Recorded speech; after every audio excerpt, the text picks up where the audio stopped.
biggest vintage race in the entire country of vintage motocross called Diamond Dons in Jefferson, Texas. They say it's the Loretta Lynn's of vintage motocross. Sounds like a big deal. It was a big deal. Now, in my defense, because I've had a son go to Loretta Lynn's 4 times, it's not the Loretta Lynn's, but it's still the biggest vintage race in the country, and it carries a lot of clout. And the fun part was, or the scary part, I should say, was all my competitors. Now I'm 3 races in. I've gotten to know a lot of the people, and I've won all 3 of them. It's kind of a vibe going on, and my competitors are saying, "You'll never win Diamond Dons, never." Your competitors are saying that. My competitors, my peers, people around me that know the sport much better than me. Because keep in mind, I've only raced vintage motocross 3 times. And to this point, you haven't been to Diamond Dons before. I've never been anywhere before. Yeah. I've been to Muddy Creek, New York, Arkansas. That's it. That's all I've ever done with this sport. So they're telling me that Diamond Dons, the competition, is going to be ramped up considerably. And let me tell you, it was. It really was. Were there just more riders there? A lot more riders, a lot younger riders. I'm racing kids that are like my kids' age. And they're like, I call them day racers. They come out and just, for one race, they come out and they all try to win Diamond Dons because the allure, what would be the prestigiousness of winning Diamond Dons. Is there a purse too? There is, but I don't think that's really what's significant. Okay. It's just like winning the biggest race in the country, so to speak. Okay, and they come out. So I feel like we have our intake manifold problem fixed. I've got clunker running really good. I trained really hard for this race, and when I get there, sure enough, it's a big deal. So it's clear that the odds are against you now. Everyone's telling you can't win Diamond Dons. What's going through your mind at the starting line? Well, prior to going to the starting line earlier in the day, I had a crazy funny experience where one of my competitors, who I had never met before, his name's Carl Mabrey, and he's from Florida, and word on the street is the guy is really fast. And obviously he had done a little research about my success so far. And him and his friend Evo Rodriguez from Florida, also a great competitor of mine, they walk into my pits and they're like, they're staring at me and looking at me. And I look over at Carl, and Carl approaches me. And Carl is in really good physical shape. And Carl comes upon me and he's like, "Hi, are you Jerry?" And I said, "Yes, sir." And he goes, "Nice to meet you. My name's Carl Mabrey, and you're probably going to beat me today, but I doubt it." That was his exact words. And I said, "Well, I don't know, Mr. Mabrey," but and he interrupts me and he goes, "But I can promise you this: you will not beat me to the first turn." Hey. And I said, "I'll take that challenge, okay?" And I'll take the challenge. So anyway, flash forward to we load the gate, and Carl and I are side by side on the gate, and me, Carl, and Evo, and all the heavy hitters are there. Like I mentioned, it's a big class. There's probably 20, 25 bikes on the gate, and me and Carl and we're sitting side by side. And sure enough, they say go. And when they say go, sure enough, Carl just smokes me to the first turn. But I still got a good start. I was second place, and out of a class that big, I'll take second. Yeah. But Carl, living up to his word, blows by, goes to the front, and instantly, he's in the lead. But he blew the first turn a little bit. I cut up underneath him and took the lead right away from him. And I'm thinking in my head, "Got you," and I got in front of him, and I started just, it's first lap jitters, just calm down, put your head down, go to work. And that's what I did. And so I'm midway through the first lap, and maybe even coming on to the second lap, and I'm starting to feel like I'm pulling away. And it's kind of been the nature of how I win these things. I get out front and I just kind of creep away just a little bit.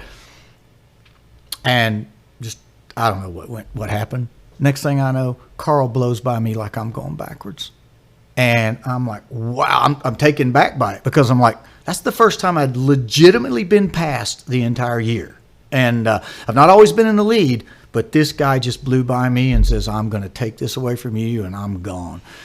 And it took me a second to kind of rethink myself, and I jump in behind Carl, and I just start following him. And being a good old school pro, you don't freak out. You just settle in and watch his lines and see what he's doing and see how you can do it better. And sure enough, late in the moto, I saw an opportunity, and I swept around the outside of him, and I got in front of him.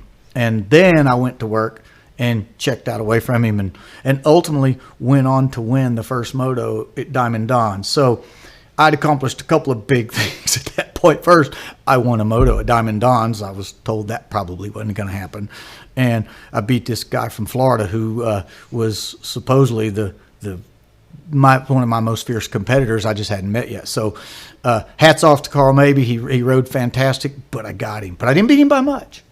What do you think compelled Carl to come talk to you in the pits before the race? Oh, I have no doubt that his friend Ivo Rodriguez, who had raced me in New York and maybe other places, had gone home and told Carl of this phantom racer from North Carolina that's, doing well, and that we got to get you to this race because somebody's got to stop him now. And Carl says, I'm the one to do it. And just about was. So Diamond Don's is such a big deal. I mean, were there celebrities there? Were there other professional motocrossers there? Oh yeah, current professional motocrossers. For the kids that know Kevin Windham was there. Oh wow. Yeah, and another kid named Blake Wharton was there. An amazingly fast kid. It was and real popular. They're racing vintage bikes just for the day. They're racing vintage bikes. They were in different classes than me, but they were racing. But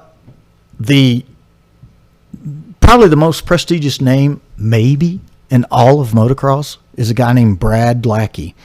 Brad Lackey is a world champion, and if you were alive in the 70s, you just worshipped Brad Lackey. It's just, you just don't get any bigger than that. It would be hard to, right? And one of my friends introduced me to Brad earlier there, and I'm just like a little girl at a Justin Bieber concert. I'm like, Mr. Lackey, I can't believe I'm meeting you for the first time, because I know when I was a kid, Brad Lackey was just, a super icon to me. And so I shake his hand, I talk to him for a little bit, and then he says, good luck in your second moto. So you win the first race, and you have some time in between. Did you and Carl talk at all? No, but not for any other reason than we're both very busy, and we tend to put chatter off till after the race is completely over. Let me ask a better question. Did you line up next to him again? Oh, of course. And was there any talk on the line? Not much. It's kind of just normal business to not really chitter chatter a whole lot on the line. But I know what he was thinking. He was thinking he was going to beat me to that first turn again, and I'm thinking I'm going to do everything I can to not allow that to happen. So when the gate dropped, what happened? He smoked me to the first turn. Okay. Yeah. Carl, make no mistake. If Carl tells you he's going to beat you to the first turn, he's going to beat you to the first turn. Just go ahead and subside to it and go ahead and figure out how you're going to get around him the rest of the race. How'd the rest of the race go? They went good. I really enjoyed the second moto because once the traffic cleared and we kind of got settled in, Carl was flying. He had checked out on me and was getting away from me, and in many ways I'm kind of panicking because if Carl beats me, I'm not going to win Diamond Don's overall. He will. But then I'm also like, this is so exciting for me because he's the first person that has really just wore me out on a track. He got out front and he made me think, okay, you're about to get beat. So it forced me to step my game up again, and I just settled in and went to work on him. And late in the first lap, I saw an opportunity to sweep him, and I put a textbook sweep pass on him. And I think he felt it coming. He didn't fight me too terribly hard.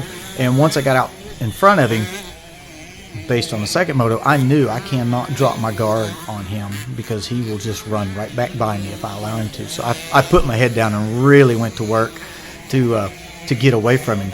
And as I did that, I felt like I was accomplishing that because it kind of got quiet behind me. I'm leading. I'm checking out on him. It looks like I'm going to win this moto. And CLUNKER's running great, by the way. Everything is fantastic with him. Seems perfect. Then in the middle of the race, I start feeling pressure from somebody coming back up behind me. And naturally, I'm thinking it's probably Carl. It's probably Tim Borgfield. But it wasn't. It was a new kid on the block that's a kid about the same age as my son who's 18, and I imagine this young man rides schoolboy 1 class on his modern bikes, which is 125A class in modern times. So he's a very fast kid. That's my point. There's no denying the kid's flying, and he's caught me. And now he's trying every way in the world to get around me, and he's working all the different lines, and he's really good. There's just no denying he's really good. But what he didn't know about me is I have a son probably his same age who I've been training for 14 years to race motocross, and he spars with me all the time, and so I kind of have experience at racing the younger guys and their techniques and what's coming. And so I just knew if I could just stay to the program and read his lines and block his lines and do what I know best, and that's just stay focused on going forward, he'd get frustrated after a while, and I would probably get away from him. And sure enough, last lap, the guy's just hammering on me, just really trying, and I knew it was coming down to do or die moves on his part. And we went into one corner, and I felt him bump me from behind, and I know that I think that slowed him down a little bit because I checked out and got away from him. And, hey, I won the second moto, won Diamond Dons overall, did what everybody said couldn't be done, and got congratulated by my hero, Brad Lackey, at the finish line. It was just Diamond Dons was an absolutely amazing event, and now we've won 4 nationals. Wow.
you.